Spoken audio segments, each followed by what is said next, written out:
Hi all, welcome to Vision Victory YouTube channel. എല്ലാവർക്കും നമ്മുടെ YouTube ചാനലിലേക്ക് സ്വാഗതം.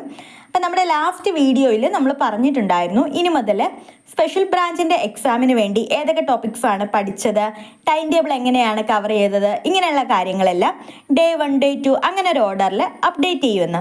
അപ്പോൾ ഡേ 1 അതായത് പഠിത്തം സ്റ്റാർട്ട് ചെയ്തത് ജൂലൈ 28 തിങ്കളാഴ്ചയായിരുന്നു. അപ്പോൾ ഡേ 1ലേക്ക് ഞാൻ പഠിക്കാൻ വേണ്ടി സെലക്ട് ചെയ്ത ടോപ്പിക്സ് അറൈവൽ ഓഫ് യൂറോപ്യൻസ്, അത് കേരള ഹിസ്റ്ററിയുടെ ഭാഗമായിട്ട് വരുന്ന ഒരു ടോപ്പിക്കാണ്. എല്ലാ പരീക്ഷകൾക്കും ചോദ്യങ്ങൾ ചോദിക്കാറുള്ള ഒരു മേഖല കൂടിയാണ് അറൈവൽ ഓഫ് യൂറോപ്യൻസ് എന്നുള്ളത്. അതുപോലെ തന്നെ ഇംഗ്ലീഷിന് വേണ്ടി ഒരു PYQ സെറ്റ്, മലയാളത്തിന് വേണ്ടി മലയാളം ഫസ്റ്റ് ബെൽ എന്നുള്ള ടെലഗ്രാം ചാനലിലെ ആദ്യത്തെ ക്ലാസ്സും അതിൻ്റെ PDF ടെലഗ്രാം ചാനലിൽ അവൈലബിൾ ആണ്.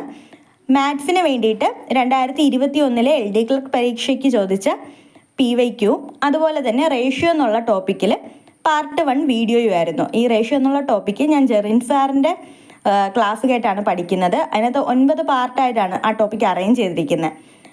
അതിൽ പാർട്ട് 1 വീഡിയോ കാണാനായിരുന്നു പ്ലാൻ.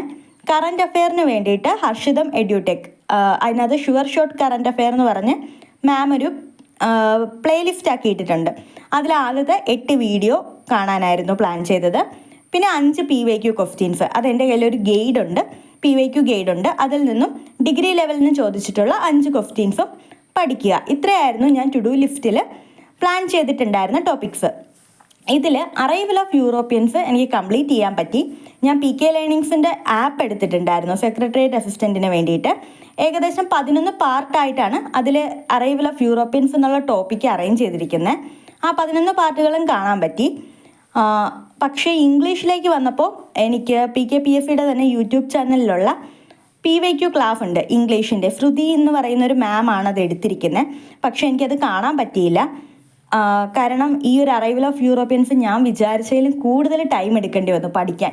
കാരണം നമ്മൾ ഈ 11 പാർട്ട് കണ്ടാൽ മാത്രം പോരല്ലോ, നമ്മളത് പഠിക്കുകയും കൂടി വേണമല്ലോ. അപ്പോൾ ഞാൻ വിചാരിച്ചതിലും കൂടുതൽ ടൈം എടുക്കേണ്ടി വന്നതുകൊണ്ട് തന്നെ ഇംഗ്ലീഷിലെ ടോപ്പിക്കും മാത്സിന് വേണ്ടി എടുത്ത PYQവും അതുപോലെ തന്നെ റേഷ്യോ എന്നുള്ള ടോപ്പിക്കിലെ വീഡിയോസും കാണാൻ പറ്റിയില്ല. മലയാളം ഫസ്റ്റ് ബെല്ലിൻ്റെ ക്ലാസ്സും ഹർഷിതം എഡ്യൂടെക്കിലെ ആദ്യത്തെ 8 ക്ലാസ്സുകളും PYQയിലെ 5 ക്വസ്റ്റ്യൻസും ഒപ്പം അറൈവൽ ഓഫ് യൂറോപ്യൻസ് എന്നുള്ള ടോപ്പിക്കും ഇത് ഇത്രയും കംപ്ലീറ്റ് ചെയ്യാൻ പറ്റി. ഇതൊക്കെയാണ് ഡേ 1 പഠിച്ചത്. അപ്പോൾ എനിക്ക് തോന്നുന്നു ഇനി തൊട്ട് ടു ഡു ലിസ്റ്റ് ഇടുമ്പോൾ കുറച്ചുകൂടി പ്രാക്ടിക്കലായിട്ട് ഇടണം. ഇതുപോലെ ഇത് ഭയങ്കര കുത്തി നിറച്ചതായി പോയെന്ന് എനിക്ക് തന്നെ തോന്നുന്നുണ്ട്. കാരണം 2-3 ടാസ്ക് ചെയ്യാനുള്ള സമയം കിട്ടാതെ വന്നു. അപ്പോൾ നിങ്ങൾ എന്തൊക്കെയാണ് പഠിച്ചത്? എല്ലാവരുടെയും പഠിത്തമൊക്കെ നന്നായിട്ട് പോകണോ? ഏതൊക്കെ ടോപ്പിക്സാണ് കവർ ചെയ്തത്? അപ്പോൾ ഇതൊക്കെയാണ് ഡേ 1 പഠിച്ച കാര്യങ്ങൾ, ഞാൻ പഠിച്ച കാര്യങ്ങൾ. നിങ്ങൾ എന്തൊക്കെയാണ് പഠിച്ചതെന്ന് പറയണേ. ഇനി ഡേ 2 ആയിട്ട് നാളെ എന്തൊക്കെയാണ് പഠിക്കുന്നതെന്ന് അടുത്ത വീഡിയോയിലിടാം. ഏതൊക്കെ ടോപ്പിക്സാണെന്നൊക്കെ ഉള്ളത് അടുത്ത വീഡിയോയിലിടാം. ഇത്രയും നേരം നമ്മുടെ വീഡിയോ കണ്ടിരുന്നതിന് ഒത്തിരി നന്ദി, ഒത്തിരി സ്നേഹം. Thanks for watching.